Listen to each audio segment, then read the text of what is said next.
Alright, internet's being stupid at the moment, so.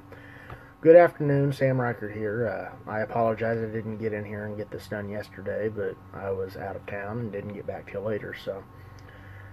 We're going to get into this because I've got dinner on the stove and I'm ready to eat. A little different change from usual. Instead of reading straight out of the book, I am going to read my manuscript here with the edition 2 of Speculum, so. If you happen to be following along in the book, you may notice minor differences, but it's for the most part the same story. Just a couple wording changes and whatnot here and there. But Chapter 15, Tribulations. Demetrix darted up the stairs, confident he hadn't been seen. Reaching the first landing, he paused. The stairs continued upward, running the other direction. Glancing down the corridor, he noted a singular oaken wood door at the far end. Let me turn off my little marker things here because they make it difficult to read. Alright. He recalled what Ravion had said about the second floor. That had to be it. He cautiously approached the heavy door held solid in its frame. Ornately cast iron splayed out from the hinges and sprawled across the thick polished planks, coming to rest in an intertwining pattern around the latch and knob. Kneeling down, he stared intently at the keyhole, having never seen one of its design. Truth be told, there were many locks he'd never attempted to open, but he'd witnessed more of the dragon's time in his body than he cared to admit. It couldn't be that hard. All locks were basically the same, save for a few minor changes here and there. Reaching into the hidden pocket of his armor's inner liner, Demetrix found the thin leather pouch housing his picks. Lifting the fold, he removed a bar and hook.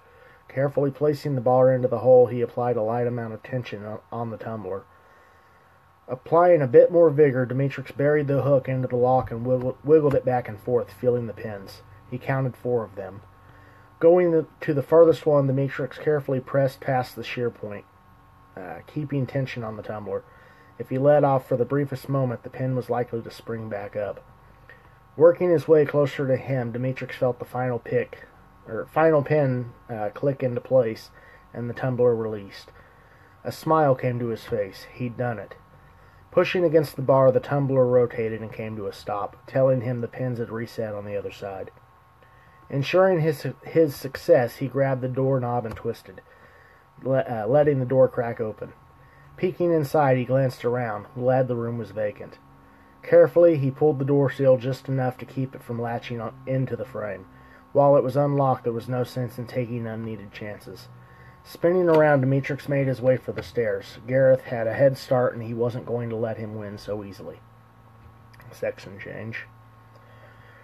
The door creaked open, revealing a large abandoned room. It was fully furnished and seemingly free of dust. Ravion stepped inside, closing the door behind him. Despite the glass windows lining each side of the wall, or each of the side walls, the filtered sunlight did little to brighten the large chamber.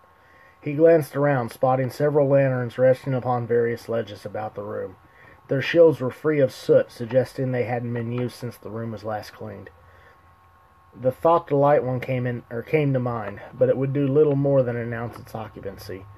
He didn't need the light to see in this place. His vision seemed to work just fine in low light.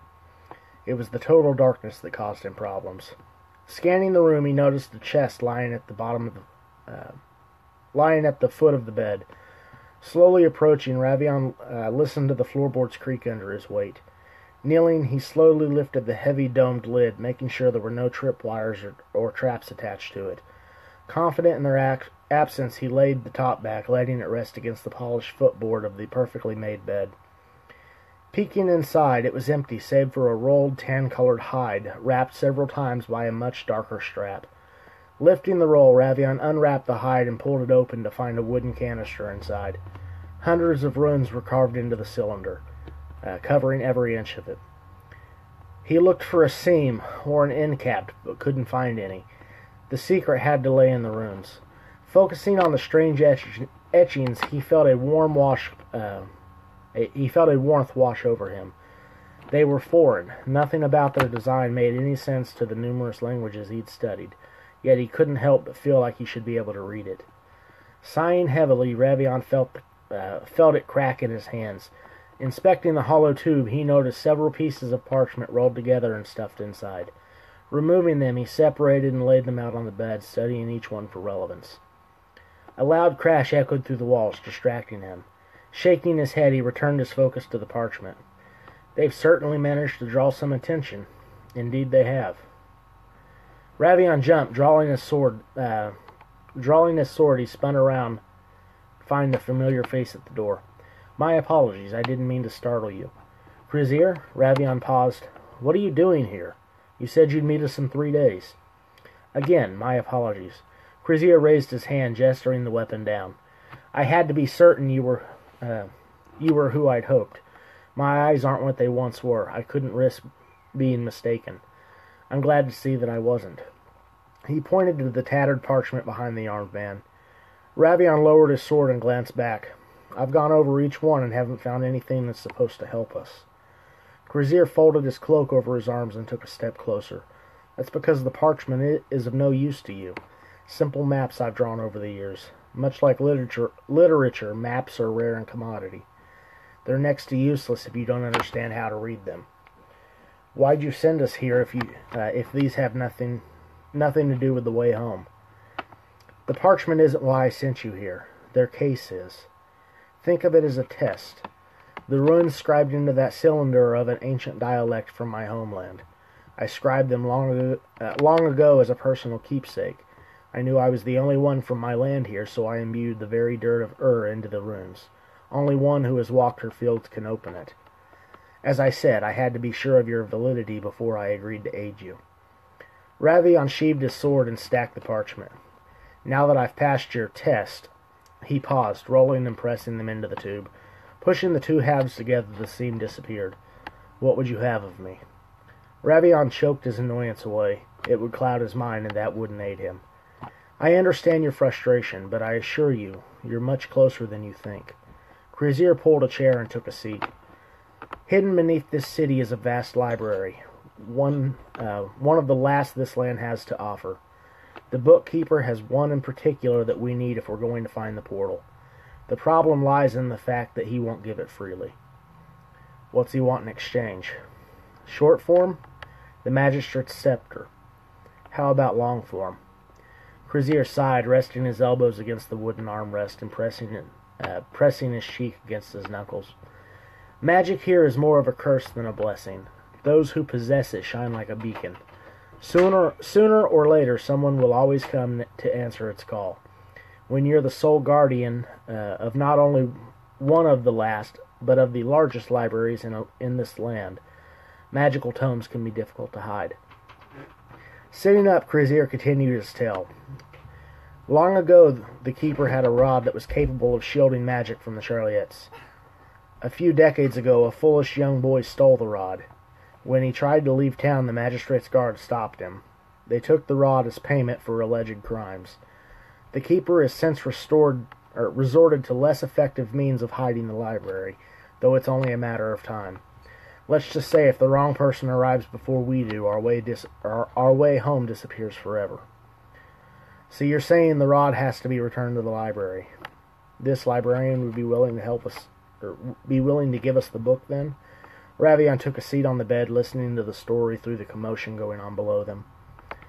I believe he'd be more susceptible to negotiations if it were returned, though I can't guarantee anything. Great. So we're still working with uncertainty. Ravion sighed. Where can we find this rod? The magistrate of this fair city has some extracurricular activities she'd prefer didn't come into common knowledge. One of these activities is embezzling from the city's coffers. The rod, Brianna, please go away. When is food ready? It'll be done in about 15 minutes. Please go away. One of these activities is embezzling from the city's coffers. The rod, once taken from the boy, caught her eye. I'm sure it's stashed with the other treasures she has hidden away. Let me get this straight. You want me to break into the magistrate's private stash of illegal goods and rummage through to find a magical rod. which I'm sure is illegal to possess as well, since magic in general seems to be frowned upon. Once we have it, we have to find a hidden and illegal library, so its guardian might give us a book that might lead us to the portal so we can get home. Am I missing anything? You miss the fact that breaking and entering the book itself and the possession of the book are also illegal, and the portal home is probably someplace we shouldn't be either, which makes it trespassing, which is also illegal. Is that all? Ravion chuckled. Well, I suppose I've faced worse odds. I can't seem to think of any right now, but I'm sure I have at some point. You'll do fine. You've made it this far unscathed. When I found the mirror, I was unarmed, unprepared, and wearing rags. Perhaps you could tell me how you came to learn so much about this. Krizier smiled, adjusting the collar of his tunic. Well, that boy in my story, he grew up. Another crash rang out, shaking the walls. What in the nine hells are they doing now? Ravion made for the door. I need to fix that. Quickly reaching the stairs, he froze, seeing several orcs at the door, dragging a limp Krenin across the floor. It seems you're a man down. I can't say I'm surprised. Sending a half-orc in as decoy? I'd recommend you go in tonight, when you're done. I have a feeling this city is going to be crawling with orcs. And if you wait for morning, it's unlikely your friend will be able to join you. Krizier patted him on the shoulder and marched past, disappearing down the steps. Another section change. If my damn computer will finish its little saving thing and allow me to move it. The one benefit of books, they're also easier to read in my opinion. Demetrix glanced from his cards, watching Ravion dart up the stairs. Shifting his gaze around the room, no one else seemed to care. His sight ended on Gareth sitting across from him. He gave a gentle nod, hoping the others at the table wouldn't notice. Demetrix picked 3 cards from his hand and laid them face down on the table. I'll take 3. Sliding them across toward Gareth, he stole a glance at the eyes around him, taking comfort in their focus on their own hands. Flexing his wrist, he slid one of the cards into his sleeve and pulled another. What do you think you're doing? Gareth shouted across the table, dropping his own hand so all could see. What are you talking about? Don't play me, you fool. I saw you slide that card into your sleeve. Gareth grabbed the young rogue's wrist and twisted, exposing the hidden cards. Huh? I wonder how that got in there.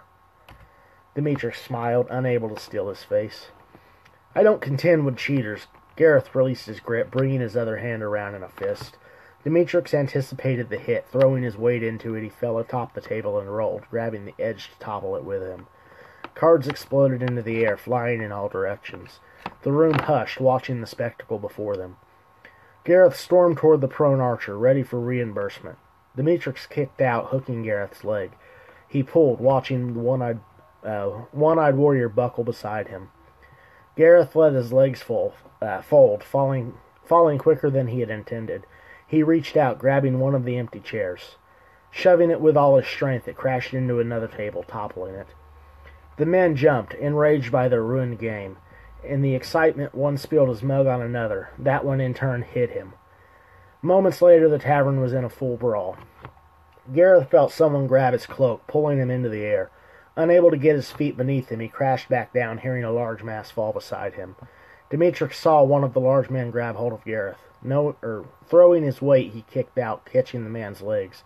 His knees buckled, and the man fell, dropping Gareth. Angry patrons filled the room, breaking chairs, throwing tables, using anything they could find to cause pain to the others. Demetrix stood, swinging his half-full tankard into the face of one of the larger men. The wooden mug collapsed against him, sloshing the bronze liquid across his tunic. The man landed hard on the floor, showered him bits of wood and stale air. Demetrix whipped his legs around, transferring weight, and landed back on his feet. Grabbing hold of Gareth, he pulled him up just in time to dodge a swing from one of the enraged brawlers. I think it's time we get out of here. Things are beginning to get out of control. Agreed. Gareth glanced around the room, finding the half-orc near the door. He stood out, like a beast among sheep. The patrons gave him wide girth, uncertain if they wanted to engage anything that resembled one of the orcs. Krenin, time to go! The half-orc walked toward them unmolested. They made their way through the barroom toward the kitchen. Rushing down the narrow hall, that they turned into the storeroom. Gareth shoved a shelf to the side, revealing a wooden hatch in the floor. Demetrix grabbed the hole in the wood and pulled it open. Quickly jumping down, he rolled to the side and waited for the others. Gareth heard a loud crash. He spun around, seeing two of the large orcs slam one of the tables into the wall. One of the humans fell to the floor, his head crushed. There was no question the man was dead. "We've got orcs." Hurriedly, he jumped into the crawl space. Krenin stepped toward the hole. Sizing it, he wasn't sure he'd fit. It was almost as wide as his shoulders. If anything, it'd be extremely tight. He readied to jump, hoping it wouldn't hurt too badly. He still hadn't fully healed from his time in the cell. Something grabbed his arm, pulling him the other direction. Muscling through, he tried to continue, but it was of no use. Whatever had him was stronger than he. Stealing a glance, a startling image stared back at him. It was clearly an orc, though its skin was the color of charcoal, and hundreds of scars marred every visible patch of flesh. He wasn't sure, but he could have sworn the eyes flashed red for the briefest moment, although they were clearly a dark brown now. Before he could move, a head-sized fist rocketed toward him, knocking his vision into blackness. Section change. It was all for a goddamn test, Gareth fumed, clenching his fist in anger. He could feel the air around him tense. Demetrix sat atop a wooden crate, digging the tip of his dagger into the grain. "I wonder what they'll do with him." Ravion peeked out the doorway of the abandoned shack, watching the last of the orcs leave the tavern. "I don't know, but whatever it is, I don't think it'll be good. We need to get him out of here. We need to get him out of here, but first we have to find this rod. We can't risk breaking him out before we go in. It'd draw too much unwanted attention." "So we're just going to leave him in there and let him rot?" Gareth slammed his fist into one of the thick wooden supports. It cracked under the blow. He inspected the wood, surprised he'd hit it that hard. "We have few choices. We can put it to a vote. We can let him sit for the night while we go after the rod and hopefully get the direction we need. It's a typical heist scenario, which will more than likely end up with some heat. That means added security when we go after Krenin. Or we can try to go after him now, which might be expected since they know he wasn't alone. If we take that route, it's guaranteed we won't be able to get the rod for quite some time, until at least they've forgotten about us. Or at least until they've forgotten about us. Either way, we're against the hourglass. I personally vote we get the rod first and then Krenin. It's a simple retrieve, extract, and escape plan, which seems easier than having to wait for gods know how long until they stop looking." Demetrix wiped the tip of his dagger and sheathed it. Taking a deep breath, he spoke. "I don't like leaving him in there any more than you guys, but I agree with Ravion. We can't risk breaking him out before we have everything this town has to offer. If we do so prematurely, we might as well kiss our chance home goodbye." Gareth glared from one to the other, unhappy with their decision, though he understood their reasoning. "Fine, but we are going to get him out. He's in there because I jumped prematurely. If I'd waited a little longer, we could have fought our way out, and then he wouldn't have gotten pinched. You can't blame yourself. We had a plan. It worked as best as it could under the circumstances. Had it been you or I that got caught, they might have killed us outright. At least him being what he is, it buys us some time." Demetrix had his own regrets, but they wouldn't serve his purpose. Moving forward, he jumped from the crate and approached the door. Ravion glanced out the hole in the roof, staring up into the ever-cloudy sky. "Night's about to fall. We need to move soon." Krenin awoke, feeling a sharp pain in his wrist. He struggled, but couldn't move. Opening his eyes, he looked around, seeing several of the larger orcs standing over him. He was splayed out on his back, his arms stretched and bound to a thick wooden plank underneath him. The orcs grabbed the plank and lifted him upright. His weight shifted, putting all of it on his arms. He felt his shoulders separate, threatening to pull out of their sockets. His wounds tore open from the tightened skin. Blood began to trickle down his back. The increased pressure of the jagged iron barbs dug into his wrist, cutting flesh. The orc slid the beam into place, sinking a peg of the vertical post into a hole near his skull. They let go, letting the crucifix teeter slightly where it crossed. Krenin felt his strength waning. He hadn't been hanging for long, but it already felt like an eternity. The sun was beginning to set in the distance, not that it could be seen through the constant rolling clouds.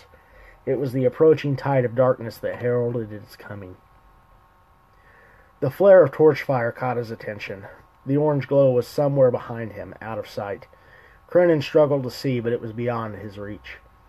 A figure approached, clinging to the shadow. One of the orcs held the torch, standing in silence, like a dog obeying its master. The orange glow reflected the razored edge of a polished iron extending from the man's hand.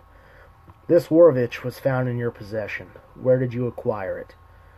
Krenin squinted into the growing night, trying to get a better view of the man and the weapon. Catching it at just the right angle, he recognized the jagged sword as the one Gareth had given to him.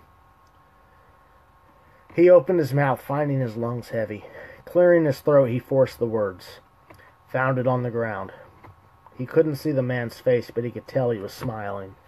Now, is that any way to begin a new relationship? What if I told you I know where this blade came from, and it really doesn't matter how it came to your possession? I just wanted to see if you'd tell the truth. He paused for nearly a minute before selecting his next words. I'll make you a deal. If you can defeat 5 of my finest warriors, I'll allow you to keep this sword.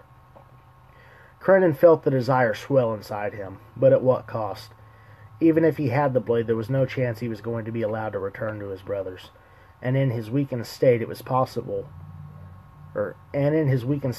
possible he could face 5 of these monstrous orcs and survive? He spat what saliva he could muster at the man, knowing he was out of range. It didn't matter. The insult was enough. Give me that blade and I'll stick it up your ass. That's what I like to hear. The inner fire that burns so bright and one yet to be broken. It'll make you loyal once your will is mine. The man tossed the Warvich into the dirt. Bring him down. I want to see how bright that fire actually burns. The unnatural darkness filtered down into the courtyard. New section, by the way. The unnatural darkness filtered down into the courtyard, obscuring all movement outside the glow of wall-mounted torches. Demetrix snuck behind the unsuspecting man. Reaching out, he tapped the guard on the shoulder. When the man spun, Demetrix punched him in the larynx, silencing his screams. Quick as he could, he tackled the man, wrapping him up. Arms locked about the guard's throat, he squeezed, feeling him go limp. Demetrix picked himself up and dragged the man into one of the shadowed corners, laying him to rest as quietly as possible. Took you long enough. Ravion smiled from across the walkway, gesturing to the unconscious guard behind him. It's been a while. Cut me some slack. The younger Dollarai turned and gestured from beneath one of the mounted torches. Gareth walked toward them. I don't understand why we just can't kill him. Be twice as quick and less likely to bite us in the ass. Ravion sighed. We've gone over this. We don't know which side the magistrate falls on. If we kill our guards, that's another enemy we don't need to make. I'd rather face the wrath of a pissed-off politician over a stolen item than